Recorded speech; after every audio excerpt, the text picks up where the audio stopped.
Yes, please. Hare Krishna, everyone. Welcome to the celebration of Appearance Day of Srila Bhaktivinoda Thakura. Before we begin today's program, let's invoke auspiciousness. Please recite along with me. Namo Vishnupadaya Krishna Preshaya Bhutale Srimate Bhaktivedanta Swami Niti Namine Namaste Saraswate Deve Gauravani Pracharine Nirvishesha Shunyavadi Paschyata Deshatarine Jai Shri Krishna Chaitanya Prabhu Nityananda Shri Advaita Gadadhara Shivasadi Gaura Bhakta Vrinda Hare Krishna Krishna Krishna Hare Hare Hare Rama Rama Rama Hare Hare Hare Krishna. Today is the divine appearance day of Srila Bhaktivinoda Thakur Maharaj. Let us offer our prayers to him. Namo Bhakti Vinodaya Satchidananda Namine Gaura Shakti Swarupaya Rupanugavalayete. It means, I offer my respectful obeisances unto Srila Satchidananda Bhakti Vinod, who is the transcendental energy of Sri Chaitanya Mahaprabhu. He is a strict follower of the Goswamis, headed by Srila Rupa Goswami. A little bit about him. Srila Bhaktivinoda Thakur is a prominent acharya in our succession of spiritual masters and disciples coming from Lord Krishna. He was pioneering spiritual leader, a householder, a magistrate, working in colonial India under British rule, a prolific preacher, writer, and poet. He wrote volumes of books reintroducing the pure teachings of Lord Chaitanya at a time when those teachings had practically become lost. He composed hundreds of devotional songs glorifying Krishna to uplift the consciousness of the suffering people of this world. He discovered and excavated the birthplace of Lord Chaitanya. He taught devotion to Krishna by his personal example. We owe a significant debt to him for charting the course and laying the foundation for the modern day Krishna conscious movement. So let us all pray to his lotus feet so we can also progress sincerely in this path of Krishna consciousness and serve Guru, Gauranga, and Krishna. With that, let's begin today's celebration. First, we have Abhay Prabhu and Rohini Mataji will sing the bhajans and Kirtan, glorifying Srila Bhaktivinoda Thakura, and then his dear Satya Sara Prabhu will be leading the class. Hare Krishna, Abhay Prabhu, Rohini Mataji. Over to you. Hare Krishna Mataji. We'll share our screen.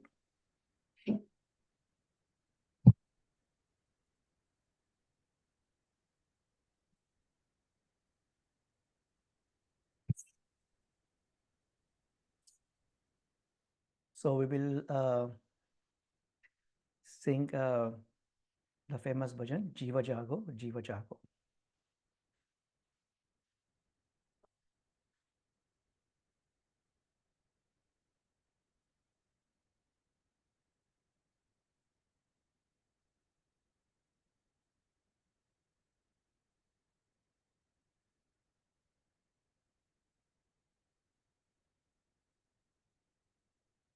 Jiva Jago, Jiva Jago.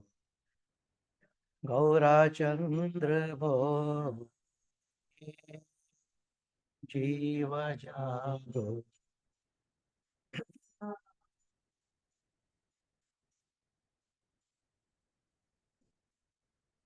Prabhu, we are not able to hear Mataji's voice.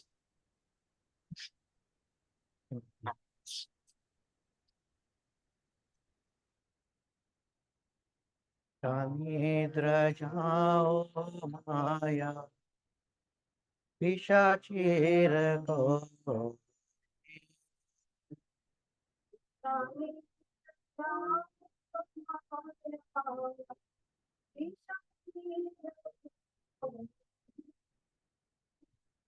भुजी बोलिया ऐसे संसार बितारे भजी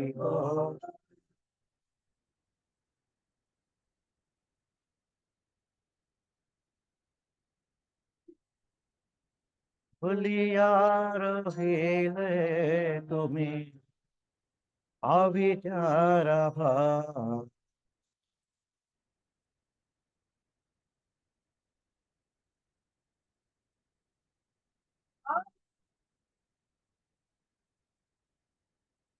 जीव जागो जीव जागो गौराचंद्र बोले।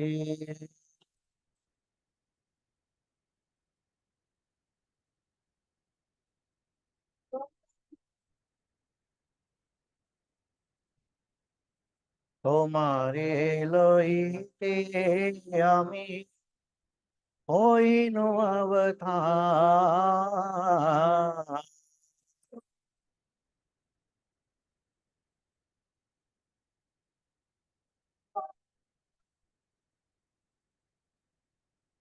আমি বিনা বন্ধু আর কে আছে তোমার,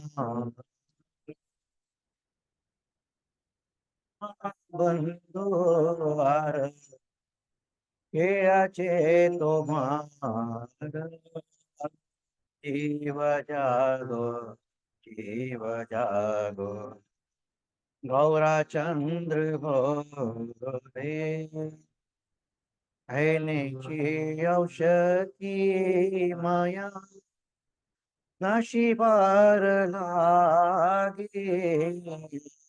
ऐनेची औषधी माया नशिबार लागे। हरि नाम महामंत्र लाओ तुम्ही मागे।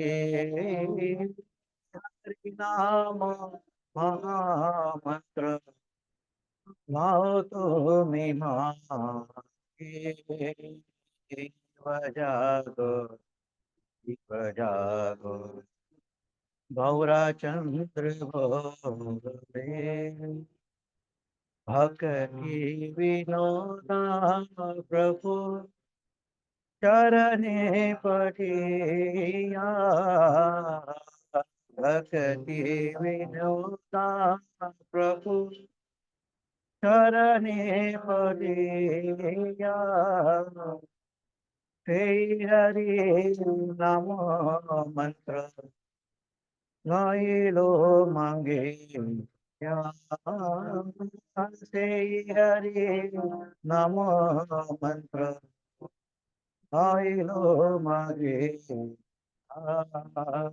जीव जागो, जीव जागो, गौराचंद्र भोले। जीव जागो, जागो, गौराचंद्र भोले। उठा निद्रा जाओ माया पिशाची रखोरे। उठा निद्रा जाओ माया पिशाची रखोरे। जीव जागो, जीव जागो, गौरा चंद्र बोले।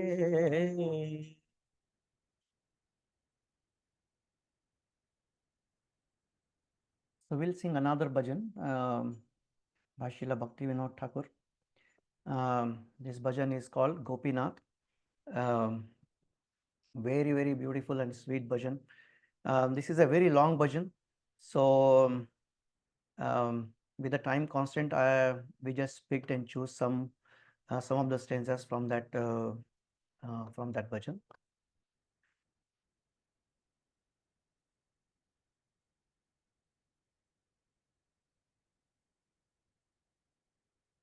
Gopinath,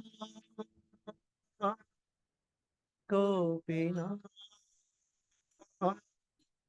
Gopinath, Gopinath, Mama Nivedana,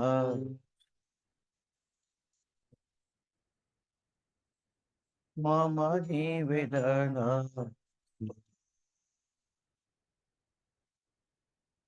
Mama Nivedana, Mama Nivedana,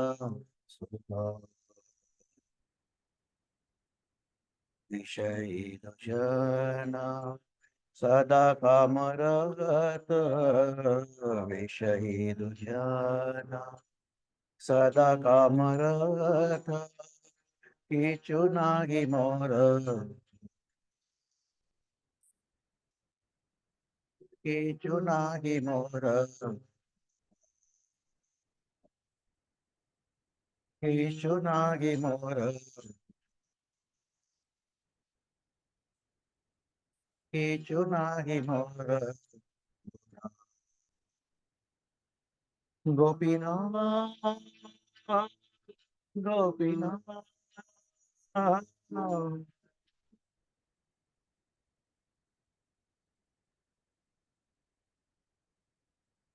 हे मोनेश्वरी बे हे मोनेश्वरी बे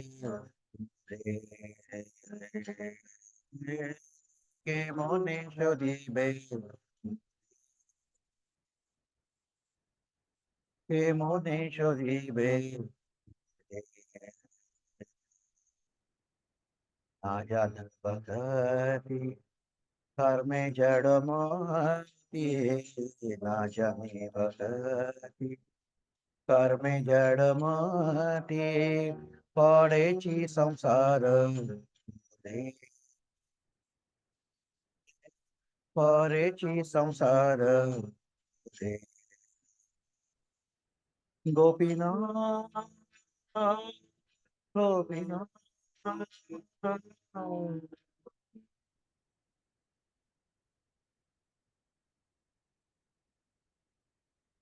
नियत चरणे नियत चरणे नियत चरणे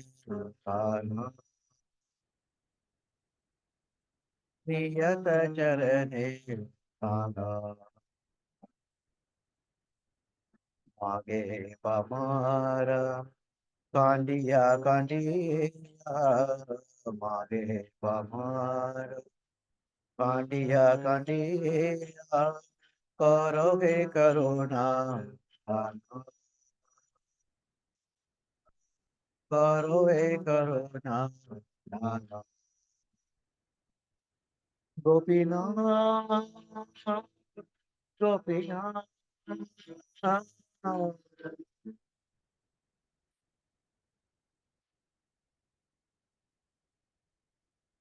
तुम्ही कृपा पारा हार तुम्ही कृपा पारा हार तुम्ही कृपा पारा हार तुम्ही कृपा पारा हार करणे आशिया प्रपंचे जीवेना करणे आशिया प्रपंचे लीला कोइले शोभे तार लीला कोइले शोभे तार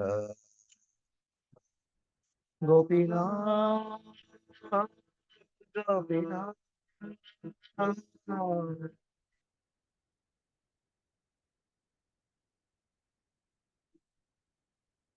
आमी की दोषे दोषी आमी की दोषे दोषी आमी की दोषे दोषी आमी की दोषे दोषी असुर सकल पाइलो चरण असुर सकल पाइलो चरण विनोदात खिलो विनोदात खिलो Gopinath Gopinath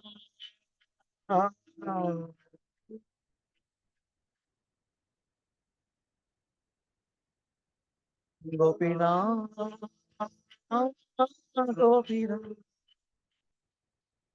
Gopinath Gopinath. Hare Krishna, Hare Krishna, Krishna Krishna, Hare Hare, Hare Rama, Hare Rama, Rama Rama, Hare Hare, Hare Krishna, Hare Krishna, Krishna Krishna, Hare Hare, Hare Rama, Hare Rama, Rama Rama, Hare Hare, Hare Krishna, Krishna Krishna, Hare Hare, Hare Rama, Hare Rama, Rama Rama, Hare Hare,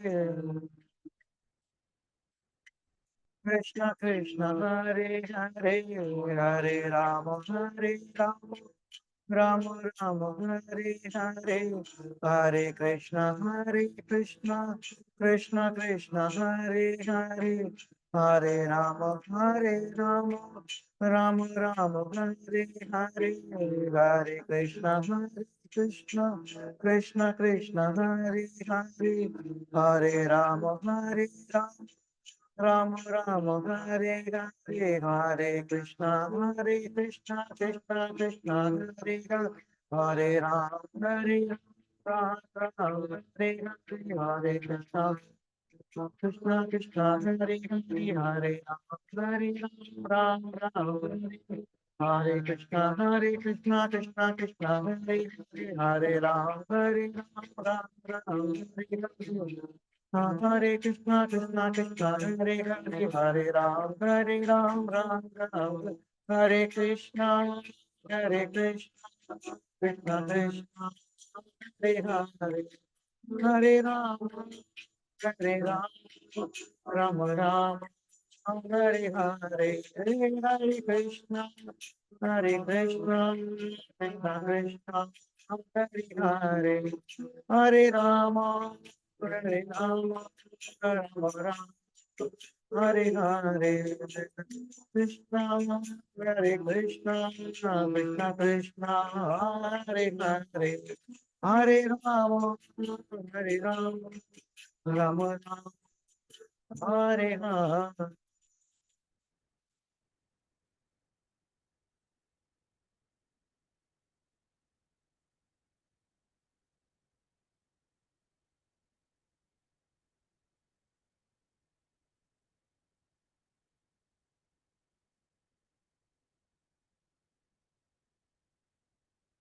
So we'll sing Hare Krishna Mahamantra now.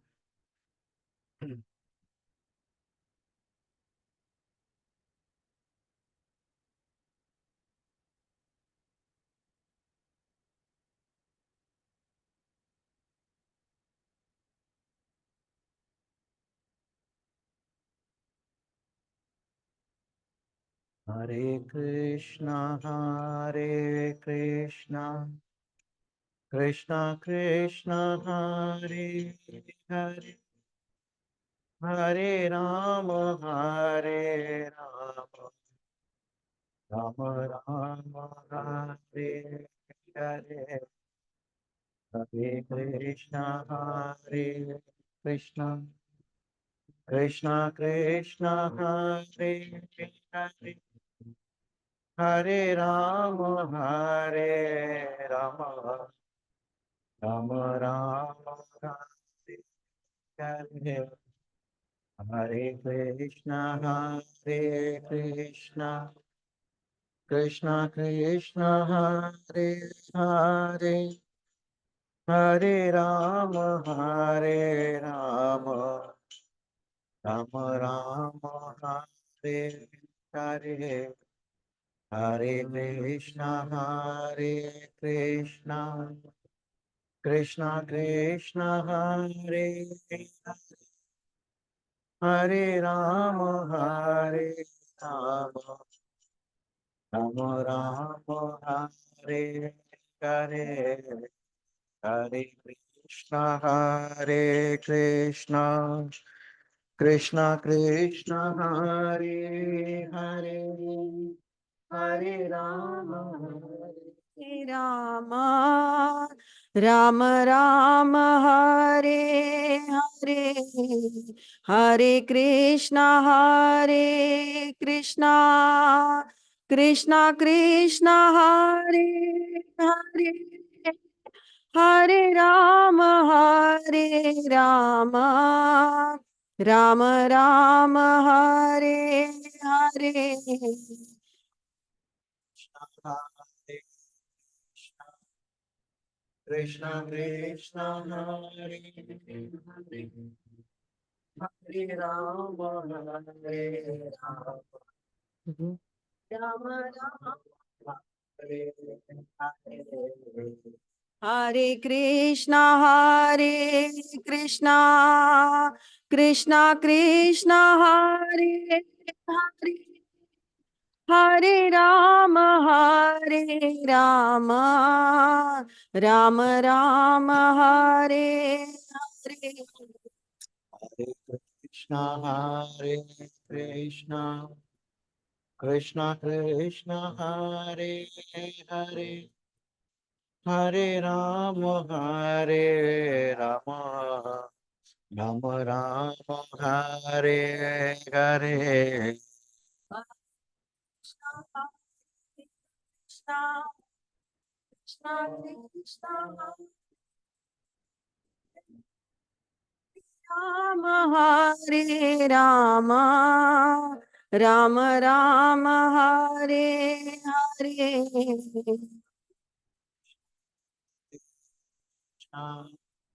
Krishna Krishna, Hare Hare, Hare Rama, Hare Rama, Rama Rama, Hare Hare.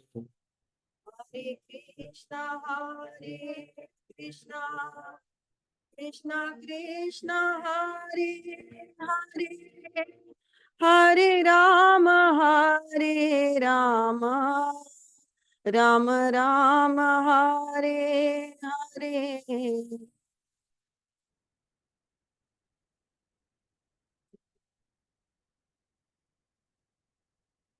So we'll sing Nrsimha Aarti now, Nrsimha prayers now.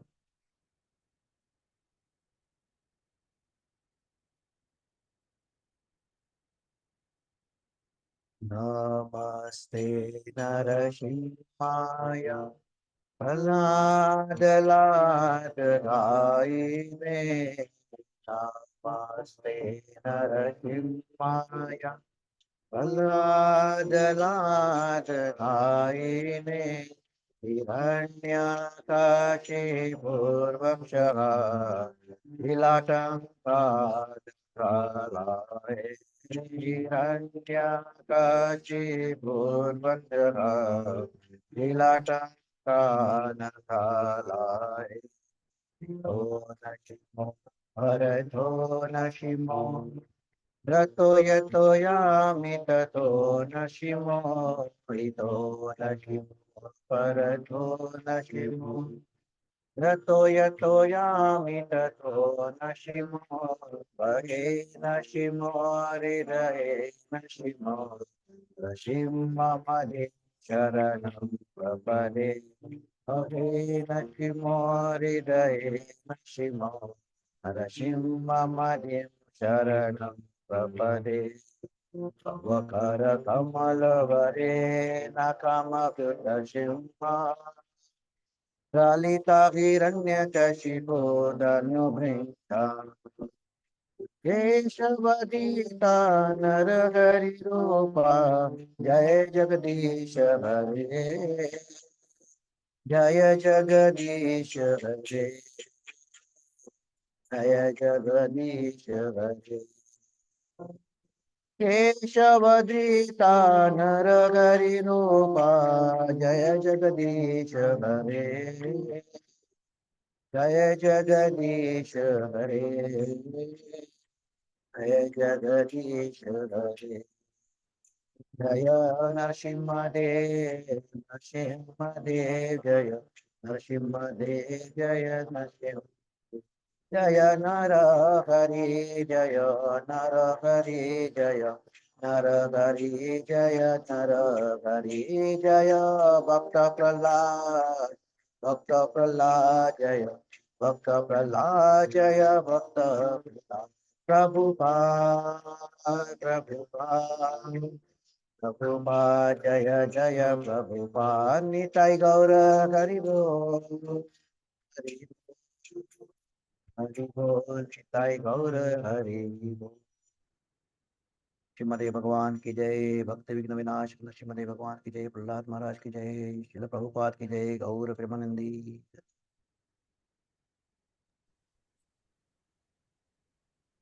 Thank you very much, Abhay Prabhu and Rohini Mataji. That was such a beautiful bhajans you all picked and so melodious Kirtan, such a meaningful bhajans. Thank you so much for starting the program with such auspiciousness of glorification of Srila Bhaktivinoda Thakura. Thank you. Next part of the program is the class by His Grace Satya Sara Prabhu. Prabhu is our temple president and our Shiksha Guru and has always been guiding us and giving us opportunity to serve. And this is a great opportunity for us to listen to Prabhu. Thank you very much, Prabhu, for accepting to give the class today. Hare Krishna, Prabhu. Thank you, Mataji. Hare Krishna, devotees. Thank you all for joining. So let us start with Mangala Charana prayers. So please mute and chant along with me. Om Ajnanatimirandasya Jnananjana Salakaya Chakshurunmilitam Mena Tasmai Shri Gurave Namaha Shri Chaitanya Manobishtam Sthapitam Yena Bhutale Swayam Rupa Kadamayam Dadate Swapadantikam Vandeham Shri Guru Shri Yuta Padakamalam Shri Gurun Vaishnavam Sha Shri Rupam Sagrajatam Sagana Raghunatamitam Tam Sajivam Sadvaitam Savadutam Parijana Saitam Krishna Chaitanya Devam Shri Radha Krishna Padan Sagana Lalita Shri Vishakanvitam Cha He Krishna Karuna Sindhu Dinabandho Jagatpate Gopesha Gopika Kanta Radha Kanta Namostute Tapta Khanjana Gaurangi Shri Radhe Vrindavaneshwari Vrishabhanu Sute Devi Pranamami Hari Priye Vancha Kalpatarupasya Kripa Sindhu Bhyayevacha Patitanam Pavanebhyo Vaishnavebhyo Namo Namaha Jai Shri Krishna Chaitanya Prabhu Nityananda Shri Advaita Gadadhara Shivashadi Gaura Bhakta Vrinda Hare Krishna Krishna Krishna Hare Hare Hare Rama Rama Rama Hare Hare Namo Bhakti Vinodaya Satchidananda Namine Gaura Shakti Swarupaya Rupanuga Varayate Hare Krishna devotees, today is the most fortunate occasion, the appearance day of Srila Bhaktivinoda Thakura. So I would like to speak a little about Srila Bhaktivinoda Thakura's glories. Of course, he has unlimited glories, but I heard some of them from my superiors.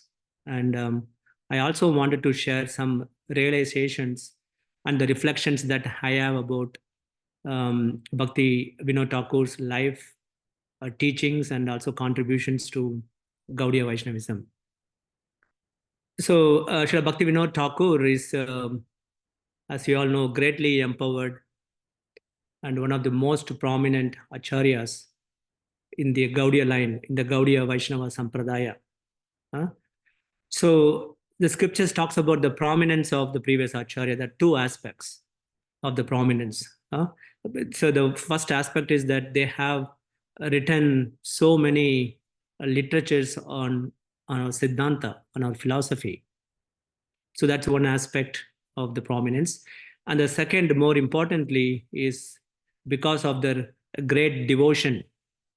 So they expressed through the life, to the example, to the preaching, to the writing, and so on. So the great devotion. So these are the two aspects. So for example, some great devotees such as Gaura Kishore Das Babaji Maharaj, he didn't write any book or a literature on our Siddhanta, but he is very prominent Acharya because due to his great devotion to the Supreme Lord.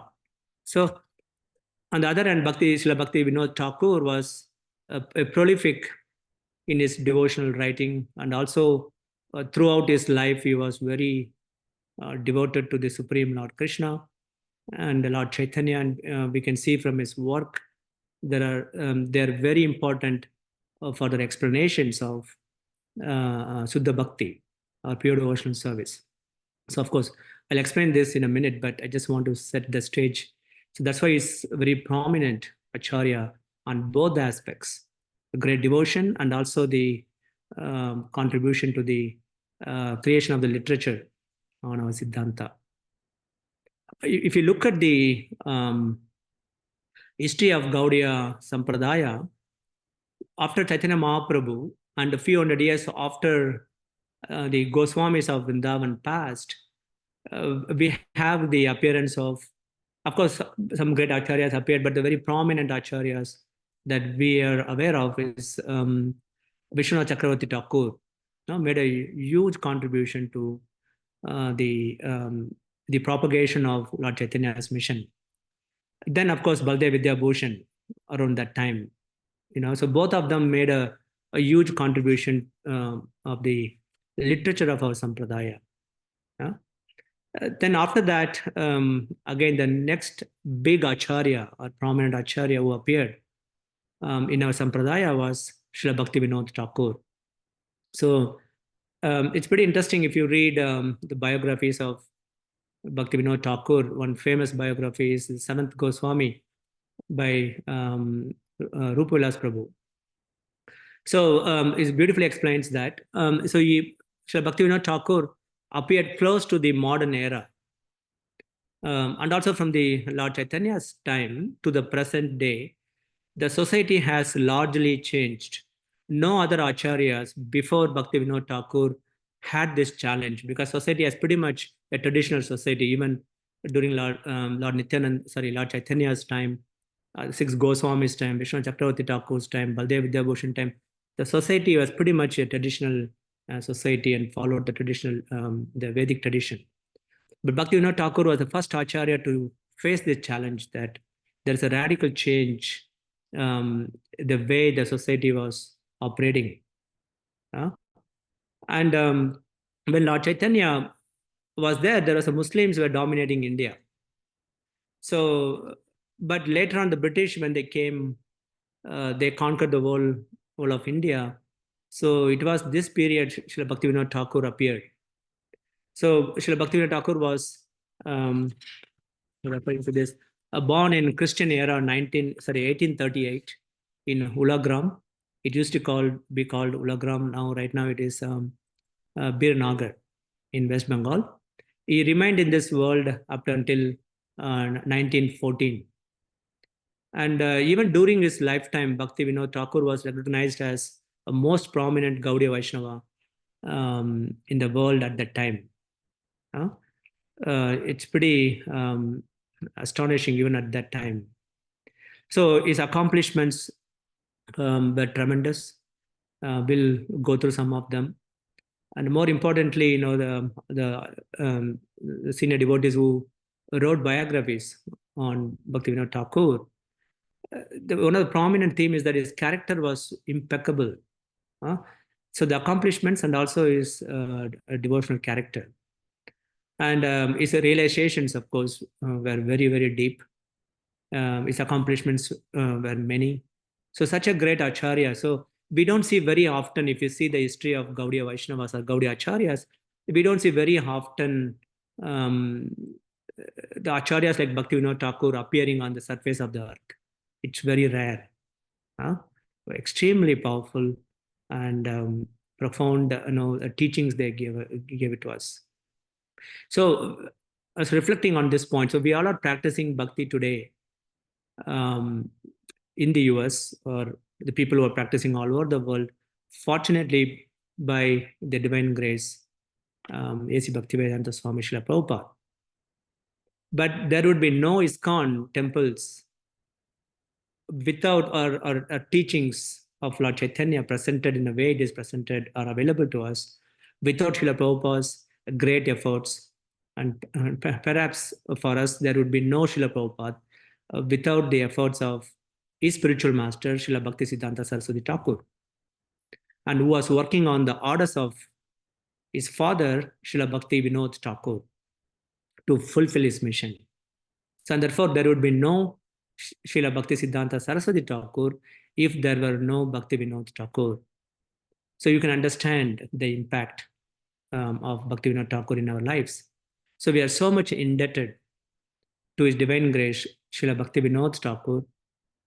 Today, especially, we should pray very ardently for the mercy of Srila Bhaktivinoda Thakur, because Shastra says on the appearance days or disappearance days of the great Acharya, a lot of mercy is accessible, is available, and we can access them through the prayers. So let us recite Bhaktivinoda Thakur's Pranam Mantra one more time. So, and I'll also like to start off my glorification of Bhaktivinoda Thakur by explaining the Pranam Mantra very briefly. So the Pranam Mantra is Namo Bhaktivinodaya Satchidananda Namine Gaura Shakti Swarupaya Rupana Gavarayate. So Bhakti Vinod means, Namo means offering my obeisances to Bhakti Vinod. Bhakti Vinod means, the literal meaning is the pastime of Bhakti. So that's what Bhakti Vinod means. Then Satchidananda Namine, meaning he was given a title, Satchidananda Bhakti Vinod. Satchidananda means his transcendental personality. So, and this title was given to him by his Diksha Guru, Bipin Bihari Goswami, and also other Vaishnavas at that time, that is in the late 19th century. They all considered him as the most prominent Gaudiya Vaishnava preacher in the world at that time. So that's why he was given this title, Satchidananda Bhakti Vinod. Then the third line says, Gaura Shakti Swarupaya.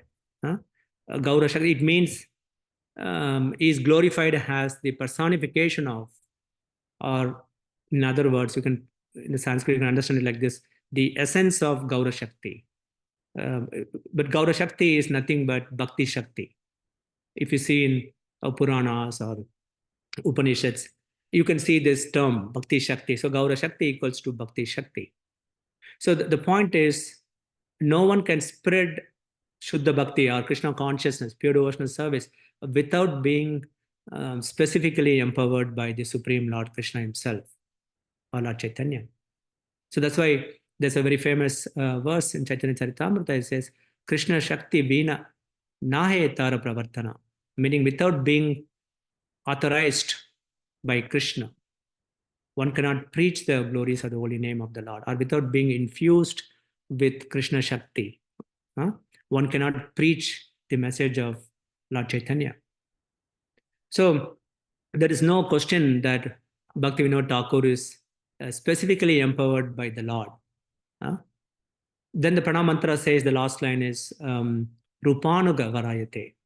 It means he is the best of the Rupanugas, the very best of the followers of Sri Rupa Goswami and the Goswamis of Vrindavan. So not only the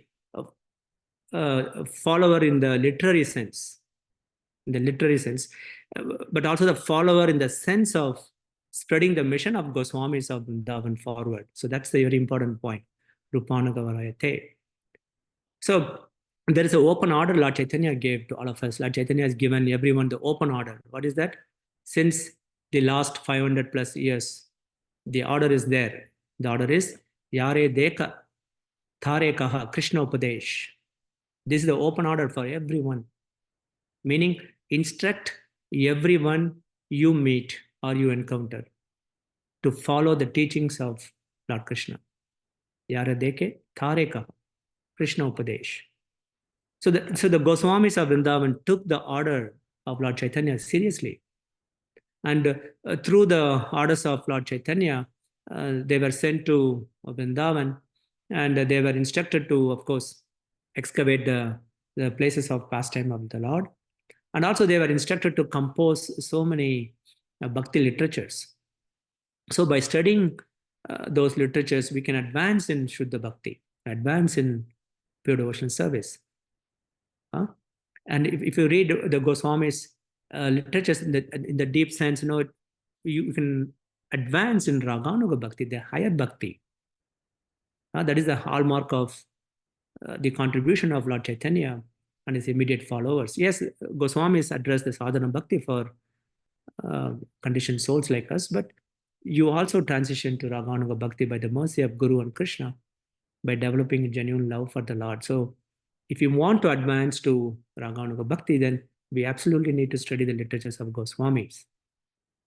So in other words, one cannot advance in the path of Shuddha Bhakti without the literatures left by the Goswamis of Vrindavan. So Rupanuga Varayate is considered to be the best of the followers of Srila Rupa Goswami, and that is Srila Bhakti Siddhanta Saraswati Thakur.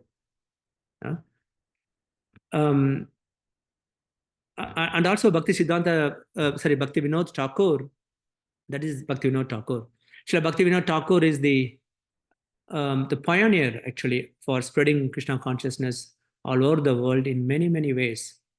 If you read his biography, you will understand that he sowed the seed of spreading Krishna consciousness in the West also.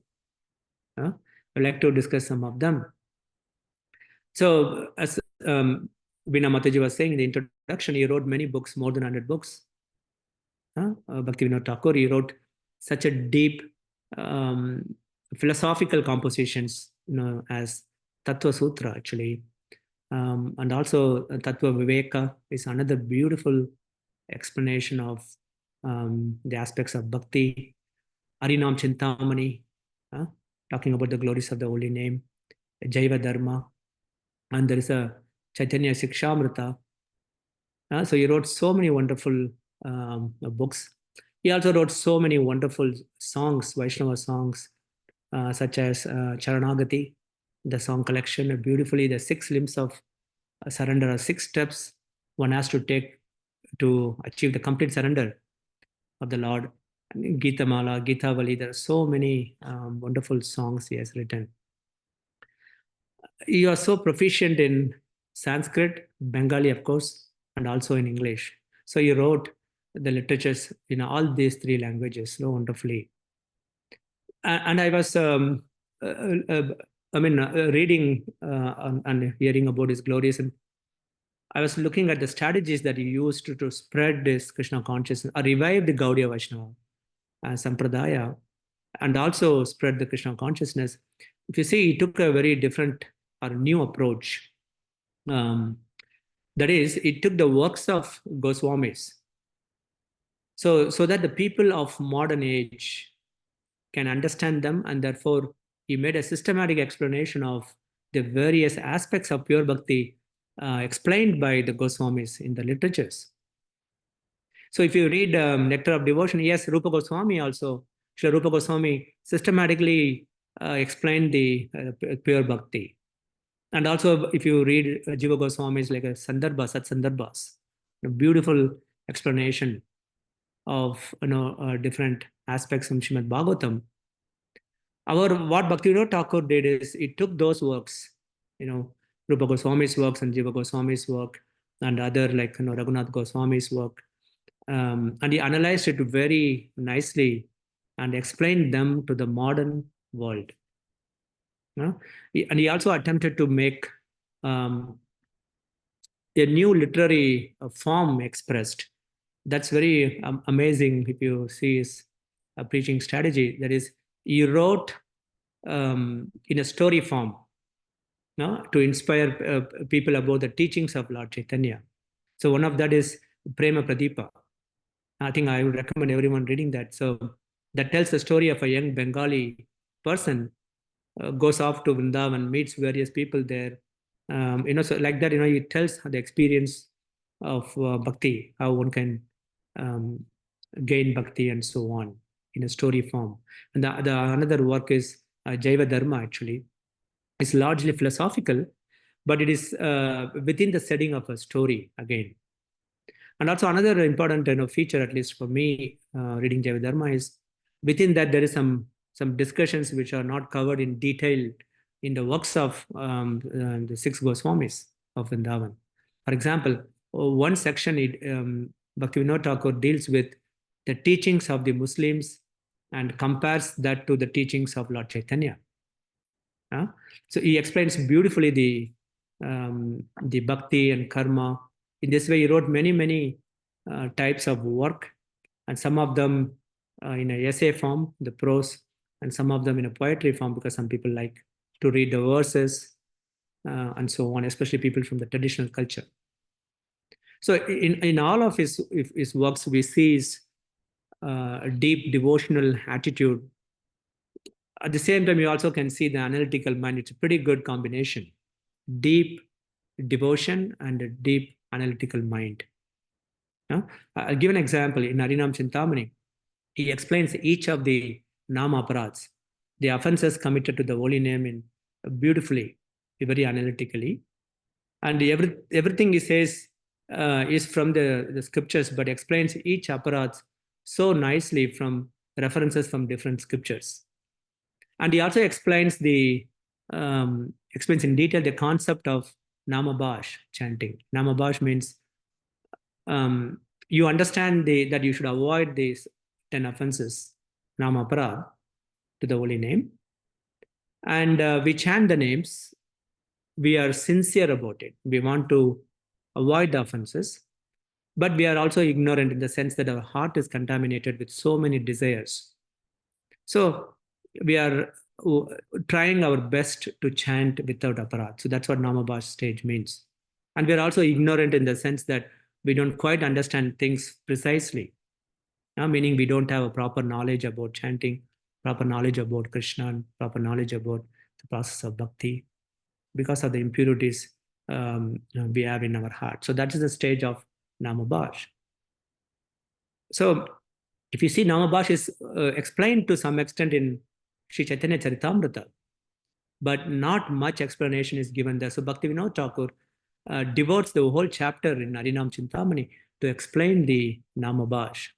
It's a very important for all of us to read that. And also he was interested in explaining the relationship of bhakti to other processes such as karma yoga and jnana yoga, very comparative analysis. Bhakti yoga versus karma yoga, bhakti yoga versus jnana yoga. We can see that in Harinam Chintamani, and also to some extent in Jaiva Dharma, and also in Chaitanya Sikshamrita, and so on. So he had a lot of philosophical interest. He also had interest in Rasa Tattva. Rasa Tattva means like the intricate details of the specific relationship with the Supreme Lord, Rasa. So though he has a very analytical mind, still he is very attracted to the esoteric pastimes of the Lord also. He wrote a very esoteric subjects related to the truth about different relationships one can have with Krishna. And he wrote a beautiful essays on the serving Radharani in his Manjari Sarupa, because he is a Manjari. He discloses his identity also, the Siddha Deha, in one of the works, where he talks about his service to Radharani in the camp of Lalita Sakhi. Beautifully. So you can see, therefore he presented, in my opinion, presented Lord Chaitanya's philosophy in a very complete manner, and therefore he was a very effective preacher. All the way from the very basic tattva, truth about our eternal position or eternal nature, all the way to the Rasa Tattva, and also to much deeper than that, serving Radharani in the Manjari Bhav. So it covered the entire spectrum of Suddha Bhakti. He took every opportunity to communicate Lord Chaitanya's message to everyone. That is Srila Bhaktivinoda Thakur. If you see the Siddhanta philosophy in general, it is difficult to understand. But Srila Bhaktivinoda Thakur made everything easy. So at the time, he did, at the same time, he did not even distort the philosophy in any way. Because you see some people, they they want to make the complicated subject easy to understand. In that process, they dilute it. But one of the beauty of Bhaktivinoda Thakur's presentation of a philosophy in an easy manner is that he didn't distort the philosophy in any way. He also observed that over the hundreds of years from Lord Chaitanya's disappearance, gradually some groups in India, they had a distorted versions of Lord Chaitanya's teachings. So he had to make clear the actual philosophy of Lord Chaitanya. So that's a big responsibility for him. He took it on his shoulder. So in this way, he served Lord Chaitanya's mission and also established a firm basis for expanding the preaching. And as we all know, he was a very busy Grahastha householder. He had 14 children. 14 children. And so 9 boys, 9 sons, and 8 daughters. Sorry, 6 daughters. Excuse me. 9 sons and 5 daughters he had.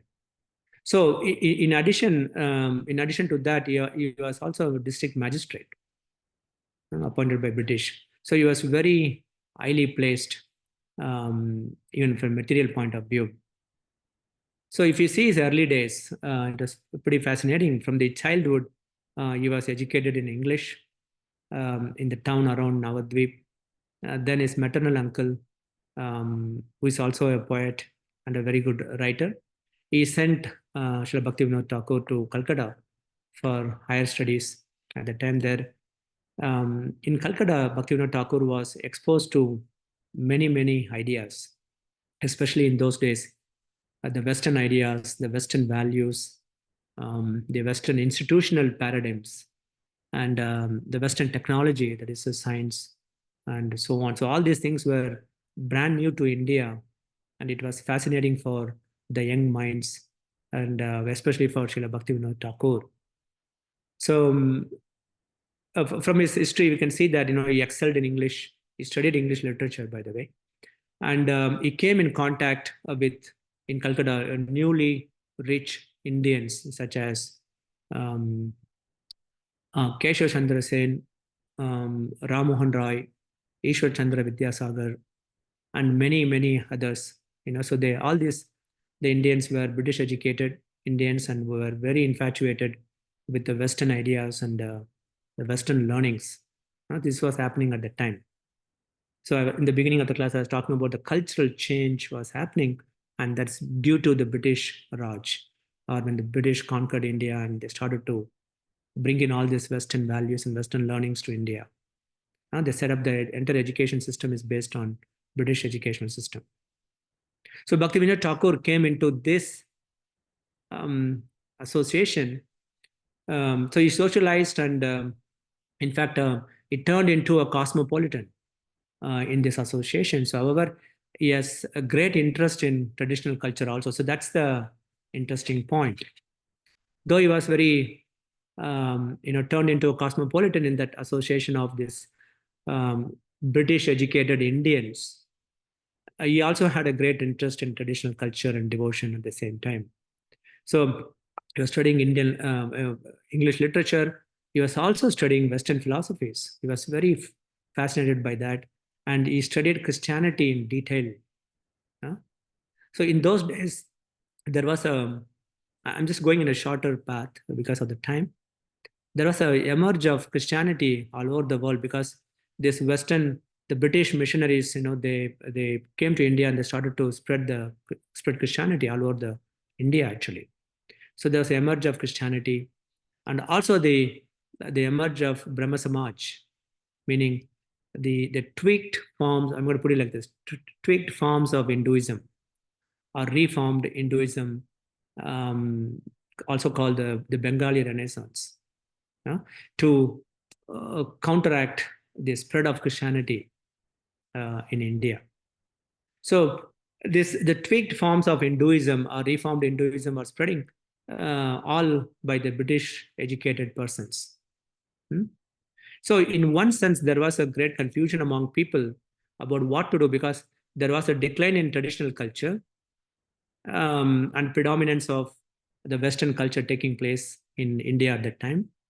So it was with that condition that Bhaktivinoda Thakur appeared, and there was a conflict of culture.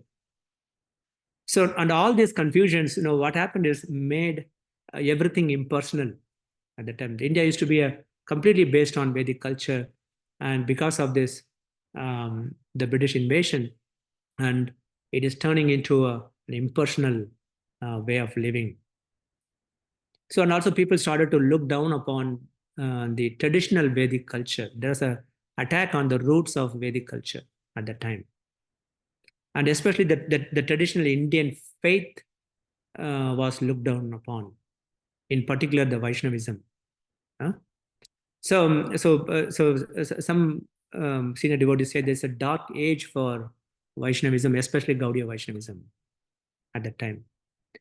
So it is not surprising why, if you look at why they were looking down upon Vaishnavism, because those days the traditional Vaishnavism was hardly cohesive, and it was not properly practiced by the Vaishnavas. So they turned into a pseudo Vaishnavas, the fake Vaishnavas or something, because they took they misinterpreted the teachings of Vaishnavism, and they started to follow the concocted ideas and so on. So in fact, Srila Bhaktivinoda Thakur writes in one of his works that there were 13 apasampradayas. Apasampradaya means the deviant groups. They won't follow the teachings of the acharyas or scriptures purely. They have a concocted ideas and they deviate from the original teachings. So Bhaktivinoda Thakur says that at this time there were 13 apasampradayas. So anyone who was educated by British looked down on Vaishnavism, and that was the situation during Bhaktivinoda Thakur's time. But if you see his the history, of course, due to some financial burden, because if you can imagine how many of you have 13 children or 14 children here. Just one, it is so much. 2, forget it. 3, super burdensome. What to speak of 13 students, 14 children he has to manage.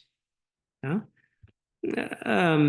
due to some family reasons and also some financial burden, Srila Bhaktivinoda Thakur found some government work, and he's so expert in everything that he did. So he quickly rose through the ranks, and because he was so expert and he was highly organized, he was extremely disciplined, sense controlled, and he was very ethical in his all his actions, and he possessed all the wonderful qualities. Even British liked him a lot, and so that's why he got this. He has become a magistrate, a district magistrate in British government. Then what happened is, it's materially he was flourishing and he was earning money and whatnot. Then eventually it turned to religion, because he never lost interest in reading Vedic scriptures and Vedic philosophy. So eventually it turned to religion completely, and because he was not satisfied by the concocted religions practiced by the British educated Indians. Initially he liked Christianity. I was wondering why he liked Christianity. So upon my research, and I found that he felt that it is explicitly devotional Christianity is, and it is a monotheistic, and it is based on the principle of sacrifice and compassion for the conditioned souls or suffering souls. So that's why he was initially attracted to Christianity. So the good qualities of Christianity really impressed Bhaktivinoda Thakur. So that's why he studied Christianity in a deeper way. But ultimately, after researching so many philosophies, he carefully studied Sanskrit and he became expert. He eventually came across Srimad Bhagavatam and Sri Chaitanya Charitamrita, and he studied them very, very deeply. Then, of course, as I explained before, he studied the literatures of Goswamis, 6 Goswamis of Vrindavan, in a very detailed manner. And eventually he was very convinced of the great worth of Gaudiya Vaishnavism. And he was able to understand that all philosophical and all social contradictions at that time can be resolved by the teachings of Lord Chaitanya. So he was firmly convinced on that point. So then he began to preach and write to educate people to the significance of Lord Chaitanya's teachings and Gaudiya Vaishnavism in general. And he was a very powerful preacher. Another thing is that he also started a periodical called Sajjana Toshani in Calcutta at that time. So periodicals is one of the things was not in Indian culture at the time. It's newly introduced by British. It's a Western idea. So at the time, the Indians were so fascinated by this printing press, all these periodicals and newspapers and things like that. So in fact, the printing press itself was a Western contribution to India. The great contribution the British made to India is the printing press. So Srila Bhaktivinoda Thakura saw the utility of this, the Western phenomenon, and he started printing the periodicals called Sajjana Toshani, particularly for the purpose of preaching to these British educated Indians at the time, because these people were confused about the spiritual life, and that the preaching was very successful. So he was able to really convince some great minds and great people of that time to take up Lord Chaitanya's teachings very seriously.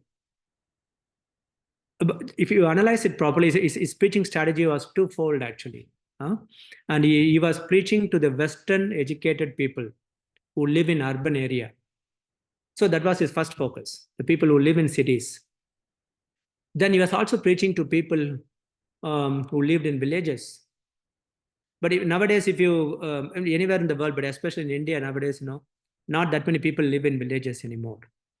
People move to city, or villages are becoming urbanized in a very rapid rate actually, through the advancement of all these connectivity technologies and 5G and things like that. but if you think about this, not many people are living in villages, or villages are being urbanized.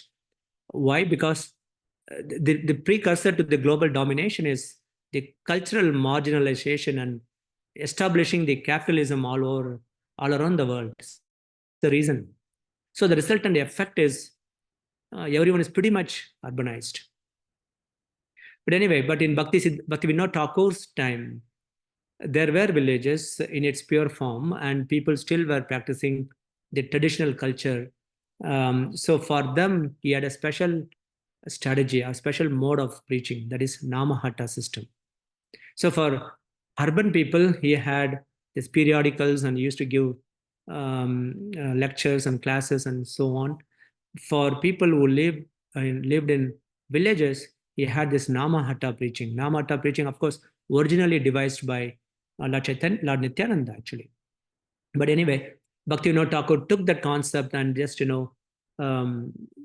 devised a very modern strategy he gave a modern shape to Namahatta concept, and he established that system for the villages.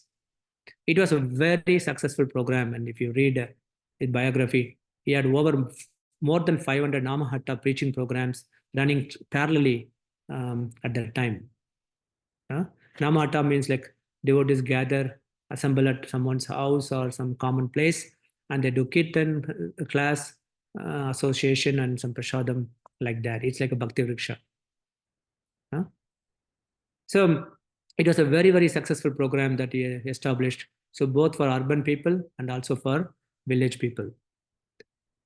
And another very important point we can learn from this is a very prominent part of Namahatta preaching effort is he wrote many, many beautiful songs in a simple language, so everyone can understand the essential message of a devotional ideal, and thereby they can receive inspiration from those songs.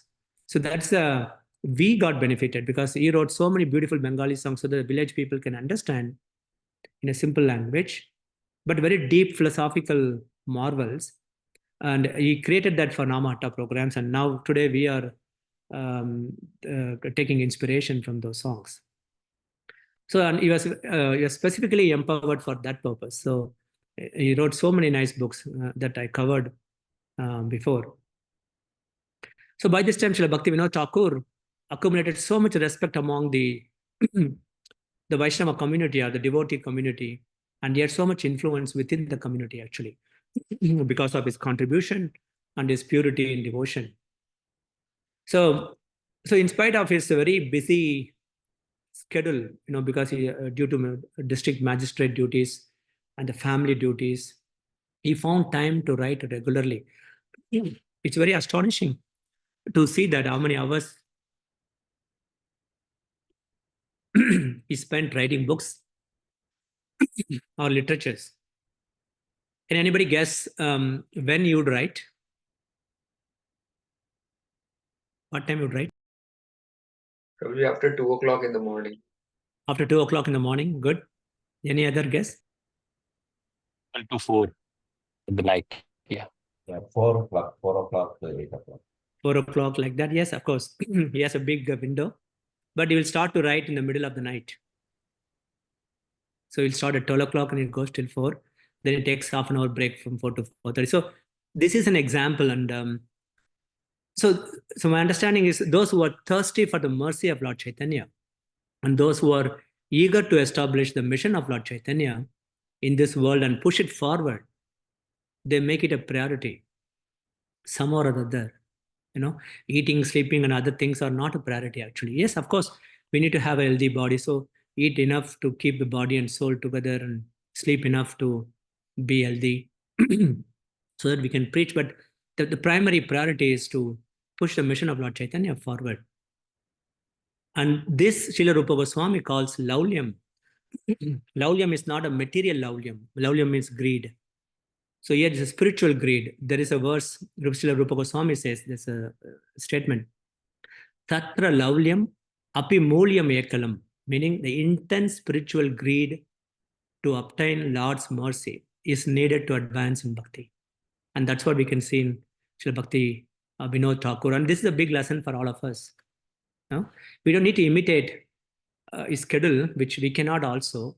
But when you make an advancement to the advanced, if you're advanced in bhakti, so then of course your bodily demands decrease and you can do more devotional service because you're completely absorbed in the service of Krishna actually.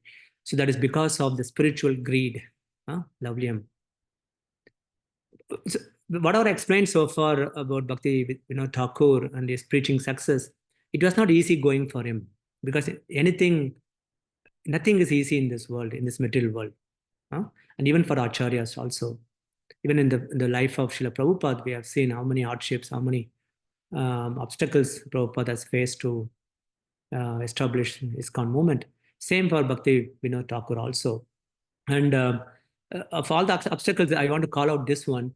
His preaching was opposed, meaning there were opposition within the Sampradaya. That is very astonishing for me personally. There are two classes of men who were opposing Bhaktivinoda Thakur's preaching. So one is Prakrita Sahajas. So what it means is these are the pseudo devotees. They are not actual devotees. They look like a devotee. The pseudo devotees, they don't follow any scriptural regulations. So they stay attached to materialistic sense enjoyment, but the sense enjoyment blinds them, and therefore the ideas of Krishna, Krishna's devotees, Krishna's service or love for Krishna are faulty creation of their own lower nature or mentally concocted ideas. Okay, so on the name of Krishna, in the name of bhakti, they do all kinds of sinful things. So that's what the Prakrita Sahajas means. The first type of people who opposed Bhaktivinoda Thakur because Bhaktivinoda Thakur was preaching pure devotional service. The second set of people, the second segment of the Sampradaya which is opposing Bhaktivinoda Thakur is Jati Goswamis. Jati Goswamis means caste Brahmins. The caste, the priests who are caste oriented. So who say that you are being to be born Brahmana or born in a priest class to learn the scriptures and practice pure devotional service and so on.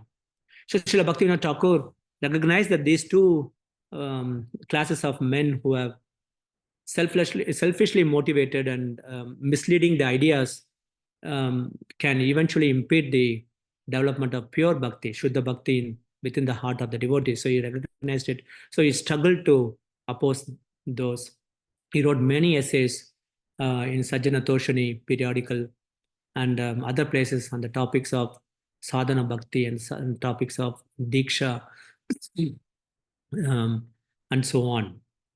So he was giving the scriptural basis for Krishna consciousness, which was very much lacking at that time.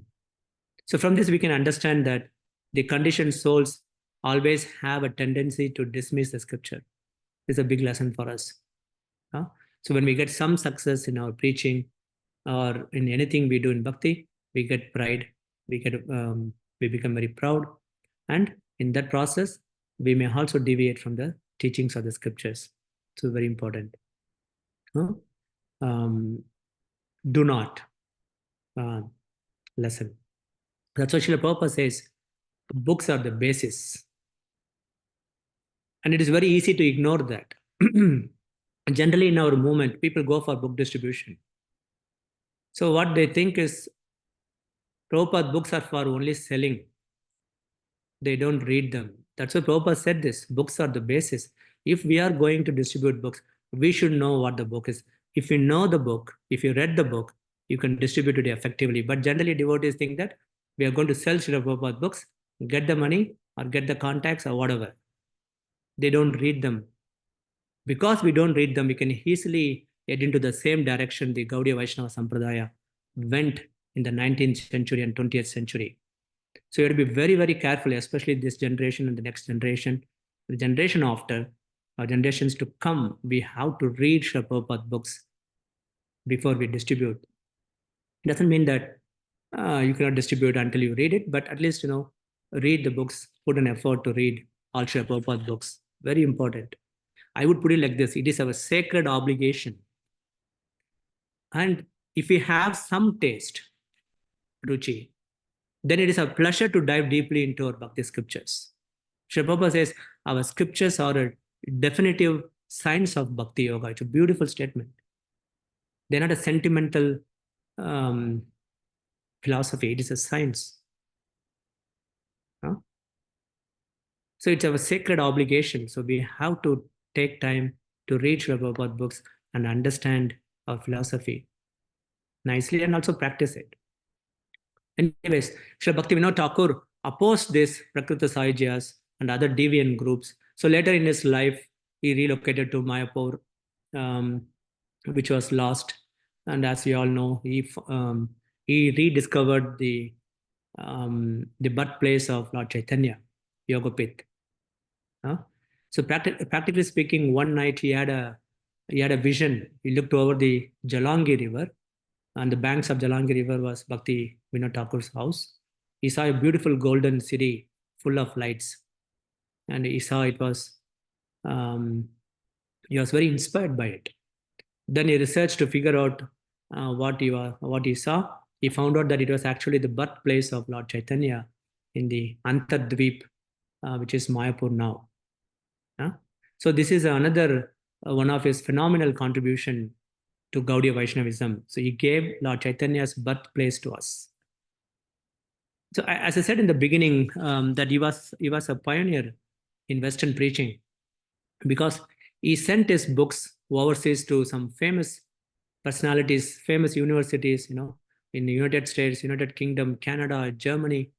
But it was not really until I think his seventh son, Srila Bhakti Siddhanta Saraswati Thakur, who gave shape to Bhaktivinoda Thakur's ideals and also established Gaudiya Math all over India and even outside of India. He sent his disciples to the Western world to preach. And of course, Srila Prabhupada, who is a disciple of Bhakti Siddhanta Saraswati Thakur, came to West and established ISKCON and preached the teachings of Lord Chaitanya in a much larger scale to the Western people. In fact, if you see, Srila Prabhupada designed ISKCON largely based on Gaudiya Math. So in this way, we are all directly indebted to Bhaktivinoda Thakur for his preaching and everything he had done. I think he took initiation, in 1880 from Bipin Bihari Goswami. Later on, he took Siksha from Sri Jagannath Das Babaji Maharaj in Mayapur. Then in 1894, he retired full-time to Mayapur. And 1908, he took Babaji Vesh in Mayapur, where he was chanting full-time for the last several years of his life until he left this world in 1914. So this is a shorter version of Bhaktivinoda Thakur's great contribution to our Sampradaya. I thought it would be nice to read one of his songs that he had written. One of the songs that was very dear to our Srila Prabhupada. Prabhupada sang this song many times. So the song is, it's in a Charanagati songbook. If you go to KK Songs, yeah, Bina Mataji just sent it in the Ashton Bhakti Sangha North group. So please look it up if you have a smartphone. Basically, Charanagati, so full surrender to Lord. That's what the literal meaning. Charanagati has 6 limbs or 6 steps in order to, one has to take to have the perfect surrendering to the lotus feet of the Lord. So that's what the theme of the song book. In that, the first one, one of the first limb, the first aspect of surrender is called humility. Is humility. So Srila Bhaktivinoda Thakur explains this quality of humility in 7 songs. And so the song I'm going to read is, I'll read the first verse of the song, then I'll read all remaining the translations, then I'll explain my understanding of the song, and we'll conclude the class. So that's the idea. So the first song, it starts with Buliya Tumara. So I'll just read this. It's in Bengali. Buliya Tumara samsare asiya peye nana vida vyata Tumara charana asiya hachi ami bolibo dukera kata. So the meaning, Bhaktivinoda Thakur writes, I forsook you, O Lord, and came to this world of pain and sorrow. Now I submit my tale of woe at your lotus feet. The translation of the second verse, you can go to the English translation side. While still in unbearable fetters of my mother's womb, I saw you before me. You revealed yourself, but briefly, and then abandoned this poor servant of yours. Third verse. At that moment, I swore to worship you after taking birth. But birth came, and with it, the network of worldly illusion, which robbed me of all good sense. Fourth verse. As a fondled son in the lap of relatives, I passed my time smiling and laughing. My parents' affection helped me forget the pangs of birth, and I thought the world was very nice. Fifth verse. Day by day, I grew and soon began playing with other boys. Shortly, my powers of understanding emerged. I read and studied my lessons incessantly. Sixth verse. Traveling from place to place, proud of my education, I grew wealthy and maintained my family with undivided attention. O Lord Hari, I forgot you. Seventh verse. Now in old age, Bhaktivinoda is sad. He weeps. I failed to worship you, O Lord, and instead passed my life in vain. What will be my fate now? It's a beautiful song. It's very simply, he has written the deep philosophy. I just want to share my thoughts and we'll conclude. So in the song, we can clearly see the internal feeling of Bhaktivinoda Thakur. So one of the characteristics of this song, which really touched my heart, is it demonstrates our condition as fallen soul. And demonstrate the mental attitude we have to develop in order to go back to Krishna. So that's the first characteristic or first lesson we can learn. If you read, we don't find this kind of a sentiment or this kind of a mental attitude very expressed, explicitly like this, very often in the writings of other bhakti poets or other acharyas, I would say. It's a very special quality of Gaudiya Vaishnavas, especially Bhaktivinoda Thakura, and he faithfully represented that tradition. So Bhaktivinoda Thakura is humbly offering his submission. He says, humbly means, as I said before, the attitude of considering oneself low. So in fact, this is the beginning of giving oneself to Krishna. If you don't feel you are fallen, if you don't feel I am lower than the Lord, there's no way we can surrender to the Lord. So yes, Srila Bhaktivinoda Thakur is starting with lamentation or a realization of his fallen position. You can see in the first verse itself. He also summarizes the actual problem in the first verse. What is the actual problem? Anybody in the group? What the actual problem is talking about? Forgetting Krishna. Forgetting Krishna. Very nice. Forgetting Krishna in this life. Just spending this life with all the material things and forgetting Krishna. And now he's old. So Right. he's repenting, like how he has spent his time all over his life. Right, Prabhu. So in the first verse, if you see, it's a forgetting Krishna, right? That's the actual problem. It is not his own problem only. It is everyone's problem in the material world. But at the same time, he's personalizing it for him. So the problem is Buliya Tumara, meaning forgetting Krishna. That is the reason we are in this material world. We don't belong here. And once we come here, we attain various kinds of pain. Then he tells, Tumara Charane Asiyachi Ami. Now I'm surrendering to your lotus feet. So the conclusion is that all our problem, of course, we don't have time, so I'm just giving a shorter understanding of this beautiful song. The conclusion is that all our problems are the manifestation of one single problem, that is forgetfulness of Krishna. So to the degree we forget Krishna, to that degree we'll suffer in this world. It's a very, very important principle to understand. Then if you see the subsequent verses in the song, it's like a story to me, this story of his troubled life. That's how he's describing it.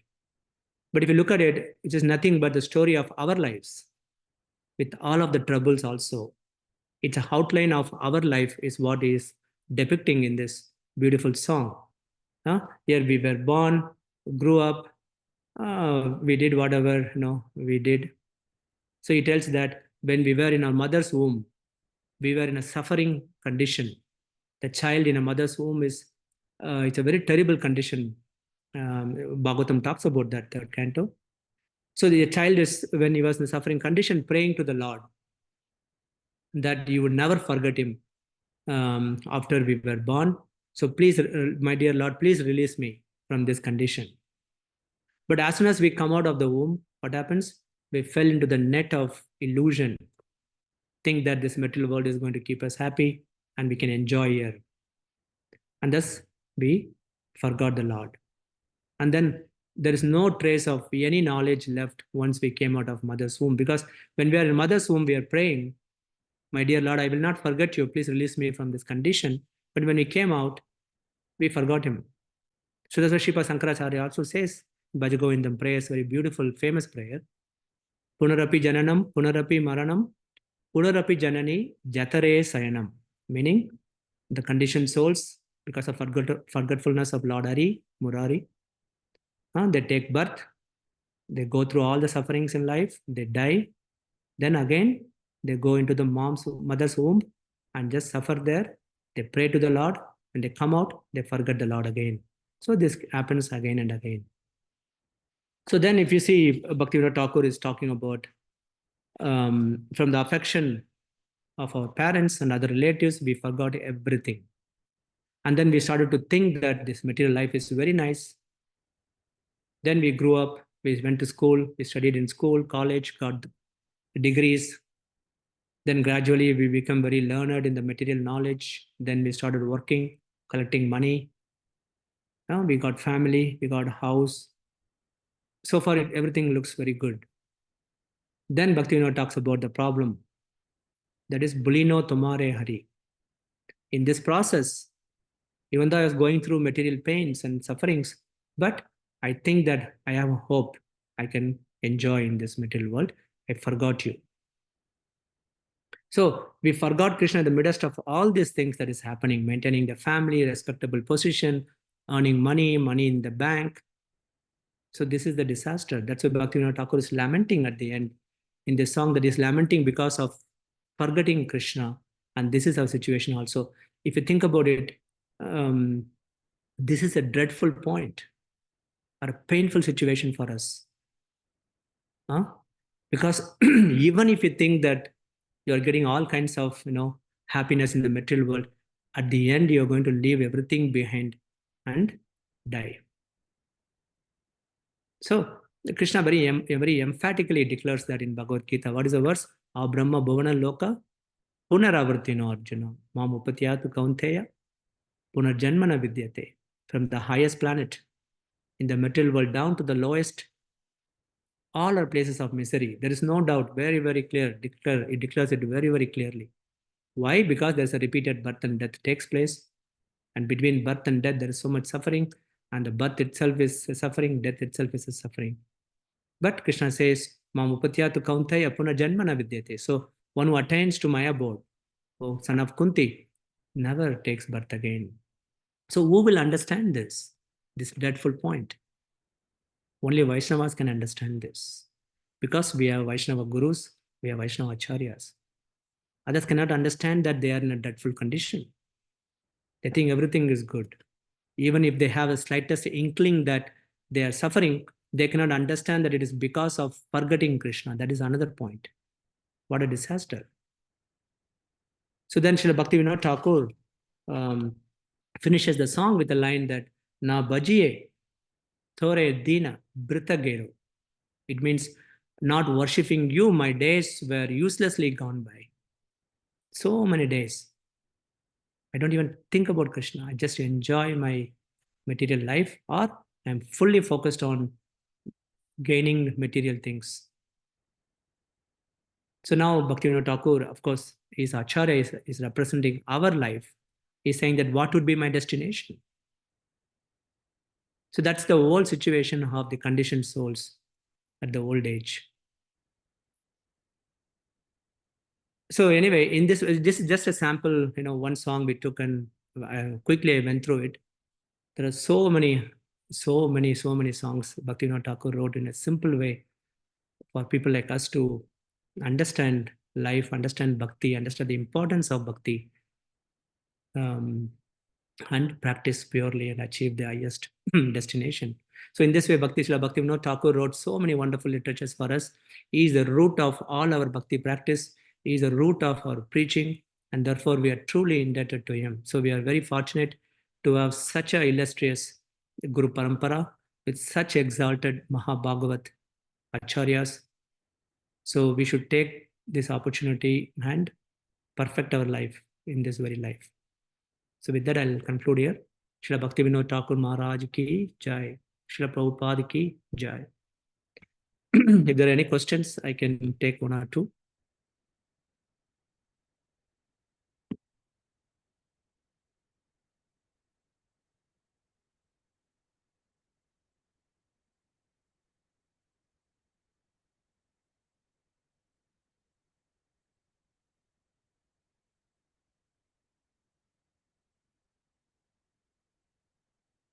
Okay, there are no questions. Sorry, we're 3 minutes over the scheduled time. Over to you, Veena Mataji. Thank you, Prabhu. That was such an amazing class. Oh my God. So blissful and so wonderfully you glorified Srila Bhaktivinoda Thakur, and getting to hear about him, the preaching he did, how much sufferings he went through on this day. I mean, it just personally for me, when I was hearing, I felt like, okay, mine was nothing, absolutely nothing in front of how much he's done right for us. Especially the point that you made that our primary priority should be to forward Chaitanya Mahaprabhu's movement. And when we have that as the focus, everything else becomes less priority or mundane. Devotion is the key, and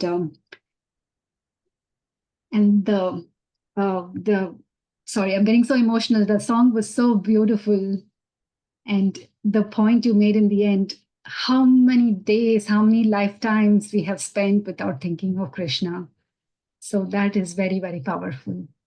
And it is a lesson personally for me that there is whatever time is left, need to focus on Krishna and worshipping Krishna, thinking of Krishna, reading about Krishna. So thank you very much, Prabhu. That was an amazing class. Truly grateful to you today. Thank you, devotees, for joining the program today. With that, we conclude today's special program of Srila Bhaktivinoda Thakur's appearance day. Srila Bhaktivinoda Thakur ki jai. Srila Prabhupada ki jai. Gaur Pramanande. Hari Hari Bol. Hare Hare Bol.